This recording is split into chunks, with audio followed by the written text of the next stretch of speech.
Assalamualaikum warahmatullahi wabarakatuh. Shalom, Om Swastiastu, Namo Buddhaya, salam kebajikan. Salam sejahtera bagi kita semua. Bang Udin jualan bakmi, kuahnya dicampur ikan teri. Untuk memulai video ini, izinkan saya memperkenalkan diri. Perkenalkan, saya Victor Edward Marbun, Sarjana Kesehatan Masyarakat, Magister Kesehatan Masyarakat. Saya merupakan dosen tetap di Fakultas Kesehatan Masyarakat, Program Studi Kesehatan Masyarakat, Program Sarjana, Institut Kesehatan Deli Usada Lili Tua, dengan nomor induk dosen nasional 0121109401. Video ini dibuat untuk memenuhi salah satu persyaratan sertifikasi dosen tahun 2024, yaitu pernyataan diri dosen dalam unjuk kerja Tridharma Perguruan Tinggi atau PDD UK TPT, khususnya dalam aspek pengajaran. Saya akan memulai dengan menjelaskan deskripsi dan informasi umum dari mata kuliah yang saya ampu, yakni mata kuliah Dasar Kebijakan Kesehatan dengan metode perkuliahan DIA atau Delivery Interaction Assessment. Mata kuliah Dasar Kebijakan Kesehatan merupakan mata kuliah wajib pada mahasiswa semester 2 Program Studi Kesehatan Masyarakat di Fakultas Kesehatan Masyarakat Institut Kesehatan Deli Usada Lili Tua dengan kode mata kuliah AKK 122. Mata kuliah Dasar Kebijakan dan Kesehatan membahas tentang pengantar kebijakan kesehatan, dasar analisis kebijakan kesehatan, analisis stakeholder dan lingkungannya, metode penulisan dan analisis kebijakan kesehatan pada setiap prosesnya. Pada akhir perkuliahan, mahasiswa diharapkan mampu memenuhi seluruh CPMK dan CPL dari mata kuliah Dasar Kebijakan Kesehatan. Mata kuliah Dasar Kebijakan Kesehatan diajarkan untuk memenuhi capaian pembelajaran dalam peta kurikulum Sarjana Kesehatan Masyarakat. Yang pertama, mampu melakukan kajian dan analisis situasi. Yang kedua, mampu mengembangkan dan mengkaji kebijakan dan perencanaan suatu program. Dari CPL 1 dan CPL 2 tersebut akan diturunkan pada 3 CPMK, yaitu yang pertama, mahasiswa mampu memahami konsep dasar dan teori kebijakan kesehatan. Yang kedua, mahasiswa mampu memahami analisis kebijakan dan implementasi kebijakan kesehatan pada setiap tahapan. Yang ketiga, mahasiswa mampu mengevaluasi kebijakan kesehatan yang ada. Dari ketiga CPMK tersebut, ada 14 sub CPMK yang dijadikan induk dari setiap materi-materi perkuliahan yang akan dilaksanakan. Mata kuliah yang pertama yaitu The Konsep dan Sistem Kebijakan dan Kebijakan Kesehatan. Yang kedua, kebijakan di dalam kesehatan dan hierarki kebijakan. Yang ketiga, landasan kebijakan kesehatan nasional. Dan yang keempat, analisis kebijakan pada tahap karakteristik. Kelima, metode perumusan proses stakeholder dan lingkungan. Yang keenam, tahapan perumusan kebijakan kesehatan. Dan yang ketujuh, perizinan di bidang kesehatan. Setelah melaksanakan 7 pertemuan, mahasiswa akan dilaksanakan evaluasi berbasis ulangan tengah semester. Setelah ulangan tengah semester dilakukan, dilanjutkan kembali ke pertemuan ke-8, yakni analisis kebijakan dalam pelayanan kesehatan. Yang ke-9, sistem kesehatan dan prinsip dasar kesehatan nasional. Yang ke-10, kebijakan kesehatan dalam aspek ideologi, politik, dan ekonomi. Ke-11, kebijakan kesehatan dalam aspek sosial budaya, pertahanan, dan keamanan. Ke-12, telaah contoh kebijakan kesehatan. Yang ke-13 ada implementasi kebijakan kesehatan. Dan yang ke-14 adalah evaluasi kebijakan kesehatan. Setelah 14 pertemuan dilaksanakan, mahasiswa akan kembali di asesmen evaluasi berbasis ulangan akhir semester. Sistem pembelajaran pada mata kuliah ini menggunakan metode pembelajaran aktif mahasiswa atau biasa yang disebut dengan Student Centered Learning atau SCL yang mengutamakan peran mahasiswa dalam proses pembelajarannya. Perkuliahan ini dilakukan di dalam kelas maupun dalam aplikasi pertemuan virtual menggunakan Learning Management System. Evaluasi hasil pembelajaran didapatkan dari kuis interaktif, penugasan, diskusi kelompok, UTS, dan UAS. Kuis interaktif dilakukan sebanyak 2 kali, penugasan terstruktur baik mandiri maupun kelompok dilakukan sebanyak 3 kali, diskusi kelompok dinilai berdasarkan rubrik diskusi di mana memuat keaktifan kelompok. UTS dan UAS menggunakan format pilihan berganda ataupun multiple choice. Pembobotan hasil pembelajaran adalah kuis interaktif sebesar 10%, penugasan sebesar 40%, UTS sebesar 20%, dan UAS sebesar 30%. Demikian informasi yang dapat saya sampaikan mengenai mata kuliah Dasar Kebijakan Kesehatan. Berikut cuplikan perkuliahan yang akan saya lakukan di dalam kelas. Selamat menyaksikan.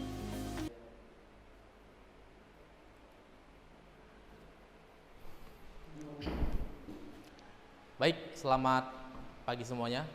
Pagi ya Pak. Oke ya, sebelum kita memulai perkuliahan kita pada pagi hari ini, alangkah baiknya kita berdoa menurut agama dan kepercayaan kita masing-masing. Doa dimulai.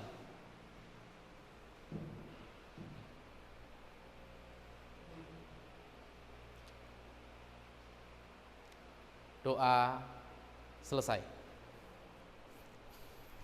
Ya, baik, untuk teman-teman semuanya sudah mengisi absensi?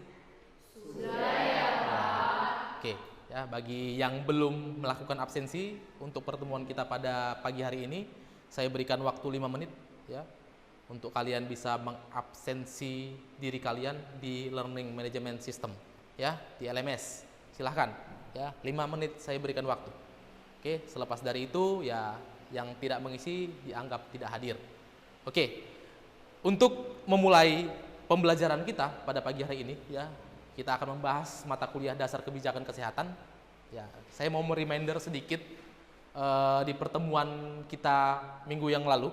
Kira-kira ada yang masih ingat apa yang kita bahas di pertemuan kita minggu yang lalu? Silahkan.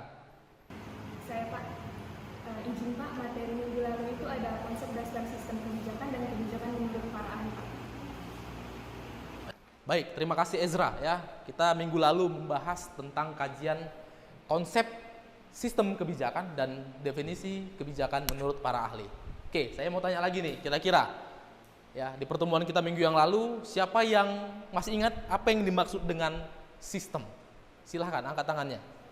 Silahkan, Yuni. Saya Pak, izin ya Pak, menurut saya sistem adalah jaringan yang terdiri dari elemen-elemen yang saling berinteraksi untuk mencapai suatu tujuan Pak. Baik, kasih plus dulu untuk Yomi. Ya, yang namanya sistem adalah serangkaian jaringan-jaringan ya yang memiliki tujuan. Ya. Ada kira-kira yang mau melengkapi pertanyaan dari Yomi tadi? Silahkan. Izin saya Pak, izin menjawab ya Pak. Menurut saya sistem adalah rangkaian yang dimana memiliki tujuan untuk memecahkan suatu masalah. Baik ya, lebih lengkap lagi. Kasih tepuk tangan dulu untuk Bang Fernando. Ya, jadi kalau kita berbicara tentang sistem, teman-teman semuanya, ya itu adalah serangkaian jaringan-jaringan yang memiliki tujuan atau goals tertentu, ya. Seperti kata James A. Anderson, ya di sini dijelaskan bahwasanya sistem adalah a purpose course of action followed by an actor of set of actor in their line with problem or matter of concern. Jadi pada dasarnya sistem itu adalah serangkaian yang mempunyai tujuan tertentu yang harus diikuti dan dilaksanakan oleh seseorang ataupun kelompok untuk memecahkan suatu permasalahan yang ada. Ya, tujuan sistem itu apa dibuat? Untuk menyelesaikan suatu permasalahan yang ada. Itulah dia. Ya. Kembali kita membahas tentang kajian sistem kebijakan. Ya, ada sistem, ada kebijakan. Kan seperti itu. Yang dimaksud dengan kebijakan apa? Ya, yang dimaksud dengan kebijakan di sini dijelaskan hanya whatever government choose to do or not to do, ya. Segala sesuatu yang dilaksanakan dan diperintahkan oleh pemerintah untuk dilaksanakan. Seperti itu dia. Ya, mau tidak mau, suka tidak suka, yang namanya kebijakan harus diimplementasikan, ya, harus dilaksanakan. Mau tidak mau, suka tidak suka, kalian terhadap suatu kebijakan, ya kalau itu sudah ditetapkan harus laksanakan. Itulah yang dimaksud dengan kebijakan. Ya, jadi kalau kita berbicara sistem kebijakan, ya adalah sistem yang didesain untuk menyelesaikan suatu permasalahan tertentu. Ya, di sini juga Edward dan Sarkansky ya mengatakan bahwasanya what government say and do or not to do, ya. Segala sesuatu yang diimplementasikan oleh pemerintah, suka atau tidak suka, ya, untuk mencapai tujuan-tujuan tertentu.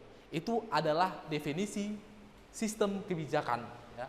Baru kita akan bahas lebih dalam lagi, ya, pada pertemuan pada pagi hari ini mengenai sistem kebijakan kesehatan.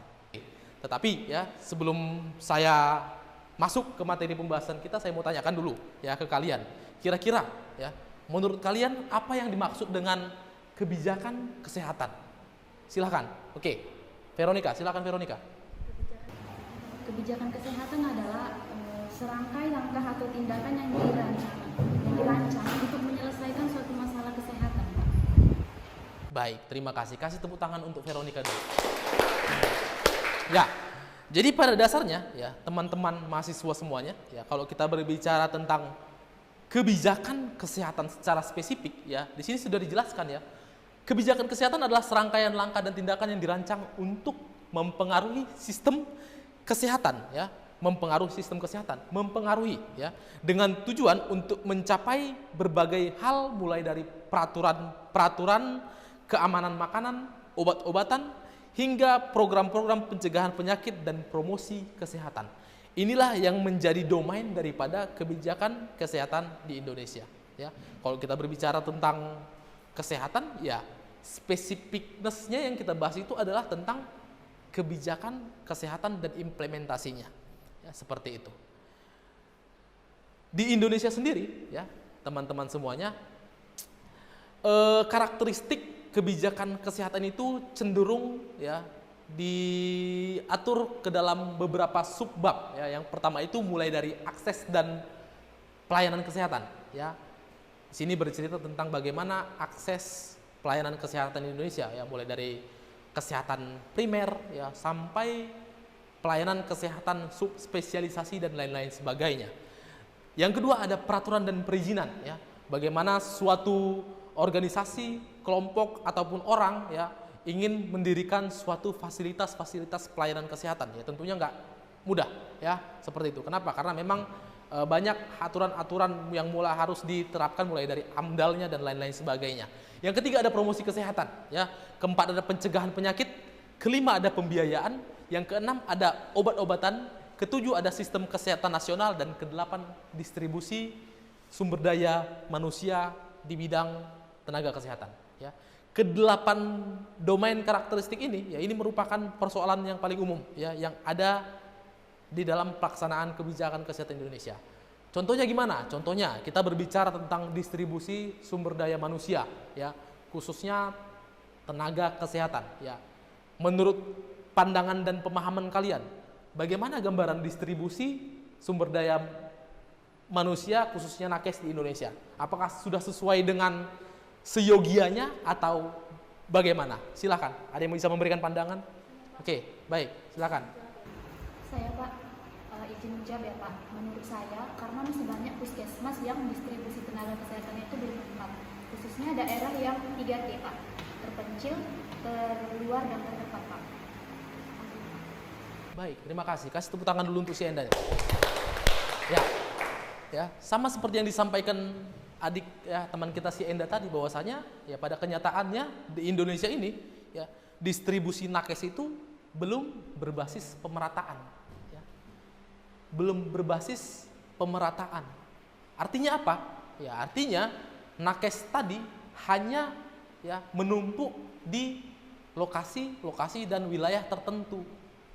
Tetapi di sisi lain di daerah-daerah lain ya seperti daerah-daerah 3T, Indonesia bagian timur dan lain-lain sebagainya, jumlah nakes itu masih sangat minim penempatannya. Kenapa? Yang menjadi persoalan itu adalah distribusinya. Ya, distribusinya itu tidak merata. Ya. Apa yang menyebabkan ketidakmerataannya? Banyak. Ya, banyak hal yang bisa menyebabkan ketidakmerataan nakes di Indonesia itu sendiri. Nanti akan kita bahas. Ya. Itu. Tetapi kalau kita berbicara tentang distribusi dan nakes ya tentunya kita harus punya data dulu ya, sehingga kita bisa mengutarakan bahwasanya ya nakes kita belum terdistribusi secara merata. Oke, di sini saya ajak kalian untuk membaca sedikit ya grafik bahwasanya ya berdasarkan data 2021 di sini dijelaskan 10 daerah dengan presentasi puskesmas yang sesuai dengan standar kepemilikan 9 jenis tenaga kesehatan terendah ya, tahun 2001 datanya. Bahwasanya di sini dijelaskan ya masih banyak daerah-daerah yang jumlah tenaga kesehatannya itu belum memadai. Ya. Puskesmasnya ada atau enggak? Ada. Puskesmasnya ada. Ya. Kenapa? Karena memang pada kenyataannya puskesmas itu adalah standar daripada suatu kecamatan. Kan gitu. Jadi ya kita berbicara tentang kecamatan, ya pasti instrumen di dalamnya ada puskesmas. Kan seperti itu. Tetapi puskesmasnya ada, apakah seiring dibarengi dengan jumlah nakesnya? Ya tidak. Kan seperti itu. Puskesmas ada, bangunan fisiknya ada, tetapi sumber daya untuk menggerakkan puskesmas tadi itu nggak ada. Ya sama aja bohong, kan seperti itu. Itu yang memang kita alami di problematika mengenai distribusi tenaga kesehatan kita. Ya, itu yang menjadi polemik hingga saat ini. Nggak usah jauh-jauh, ya, nggak usah jauh-jauh kita ke Indonesia bagian timur, ya, ke saudara-saudara kita yang ada di Papua sana, ya. Khusus di Sumatera Utara aja ya, kita berbicara tentang Sumatera Utara. Ya, ada di sini yang orang Nias, ada ya, si Ziliwiu ya. Nah, ya, saya pernah ke Nias ya, tepatnya ke salah satu daerah terluar juga ya di Pulau Nias, itu Nias bagian barat ya, Pulau Asu, ya kan. Nah, saya pernah ke sana. Ya, jadi pada kenyataannya di Pulau Asu tadi ya teman-teman semuanya, dokter dan jumlah nakes itu sangat minim. Ya, tidak ada dokter yang menggerakkan puskesmas, hanya apa ya? Hanya sebatas nakes-nakes ya yang memang ya jumlahnya itu sangat terbatas. Ya, paling hanya bidan lulusan D3 dan lain-lain sebagainya. Ya, kalau untuk dokternya hampir relatif tidak ada. Ya kenapa? Karena memang tidak ditempatkan di sana. Kalaupun ada ditempatkan di sana ya dokternya balik lagi ya ke kota ataupun daerah-daerah yang lebih terbuka ya seperti itu ya. Tidak di daerah 3T. Itu yang menjadi polemik bagi kita. Sehingga apa? Sehingga pelayanan kesehatan itu tidak optimal. Ya. Outputnya apa? Outputnya pelayanan kesehatan. Ya. Kalau kita berbicara tentang standar WHO, teman-teman semuanya, standar pelayanan kesehatan yang optimal itu ya kalau kita buat perbandingannya, satu dokter itu berbanding 1000 penduduk. 1:1000 itu adalah rasio yang direkomendasikan oleh WHO agar apa? Agar pelayanan kesehatan itu dapat dikatakan secara efektif. Ya. Tetapi pada kenyataannya kita, apakah kita sudah mencapai 1:1000? Tidak. Ya, tidak. Rasio perbandingan jumlah nakes dokter kita dengan masyarakat itu perbandingannya berapa? 0,04. Ya, 0,04 ya, sangat jauh. Ya, sangat jauh. Kalau kita berbicara tentang 1:1000, kita masih di angka 0,04. Ya. Itu menyatakan apa? Itu yang menyatakan bahwasanya ketimpangan jumlah dokter itu masih sangat terasa. Ya, itulah yang menyebabkan kenapa kita ya masyarakat kita lebih senang berobat ke luar negeri. Ya, contohnya apa? Singapura.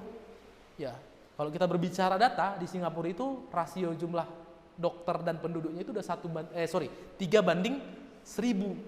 Ya, artinya apa? Artinya 3 dokter melayani 1000 orang penduduk. Ya, semakin banyak dokternya otomatis jumlah penduduk tadi akan semakin terlayani. Ya, bayangkanlah satu dokter yang kita miliki menangani 6000 masyarakat. Apakah itu efektif? Tidak. Tidak. Otomatis apa? Otomatis outputnya tadi apa? Angka kesakitan ya tetap meningkat. Ya, orang yang memang sakit ya tetap sakit dia. Kenapa? Karena tidak ada nakes-nakes yang memang bisa diperdayakan untuk menyelesaikan masalah-masalah kesehatan tadi. Ya. Outputnya apa lagi? Outputnya itu tadi ya masyarakat kita masih cenderung ya berobat menggunakan pengobatan alternatif. Kan seperti itu.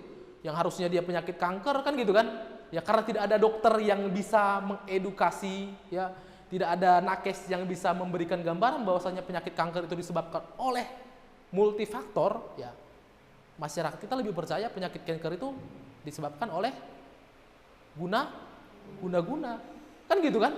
Ya itu yang menjadi polemik kita. Ya kenapa? Karena memang tidak ada nakes yang bisa mencerahkan ataupun memberikan edukasi kepada masyarakat. Ya. Outputnya apa? Outputnya masyarakat kita masih berkecimpung di pengobatan alternatif yang tidak masuk di akal. Itu adalah set efek daripada pelayanan kesehatan yang tidak optimal, teman-teman semuanya. Ya, kita berbicara tentang jumlah ya tenaga kesehatannya. Ya, ini kita berbicara tentang 10 daerah dengan presentasi puskesmas tanpa dokter. Ya, di sini dikatakan bahwasanya yang paling besar itu ya adalah ya daerah-daerah Indonesia bagian timur, ya tepatnya di Papua. 42,6% puskesmasnya itu tidak memiliki dokter sama sekali. Bayangkanlah, ya itu dia. Ya. Tetapi kalau kita bercermin ke daerah-daerah kita, contohnya di Medan ini kan, ya di kota-kota besar Surabaya, Jakarta, ya dokter itu ya banyak, kan gitu kan, banyak dokter. Tapi itu tadi ada daerah-daerah yang tidak memiliki dokter sama sekali. Ya itulah yang dimaksud dengan ketimpangan daripada distribusi nakes. Ya. Kalau kita runut lebih jauh, ya apa yang akan terjadi jika kondisinya masih demikian? Itu tadi saya bilang tadi, masyarakat tidak akan meningkat, ya pengetahuannya terhadap penyakit-penyakit tertentu. Ya, yang harusnya nakes itu memiliki fungsi dan peran untuk mencerdaskan dalam bentuk masyarakat terhadap gejala dan penyakit-penyakit tertentu, yaitu tadi ya masyarakat kita masih akan cenderung lebih ke pengobatan-pengobatan alternatif. Ya, ini menjadi PR besar ini. Ya, apakah ini bisa diselesaikan? Ya, tergantung kebijakan yang harus diimplementasikan. Ya, kebijakan-kebijakan itu tentunya ya akan harus mengakomodir ya segala jenis aspek permasalahan, mulai dari akses pelayanan, ya pengaturan dan perizinan, promosi kesehatan, pencegahan penyakit, pembiayaan obat-obatan, sistem kesehatan nasional, hingga ke distribusi sumber daya manusia di bidang kesehatan. Kira-kira ada yang mau didiskusikan untuk materi kita pada pertemuan kita pada pagi hari ini? Silahkan. Jelas semuanya?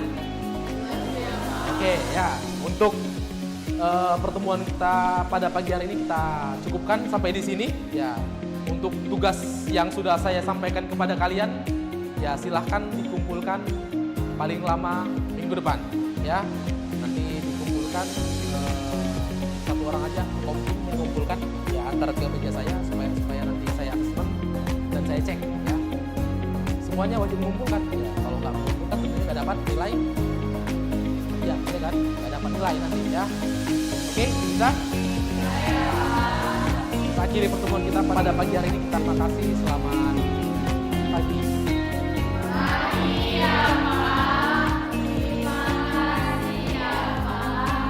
Baik, demikian deskripsi dan pembelajaran kelas yang bisa kita sampaikan. Semoga bisa menjadi salah satu penilaian kinerja pengajaran yang saya lakukan. Demikian, selamat pagi, terima kasih.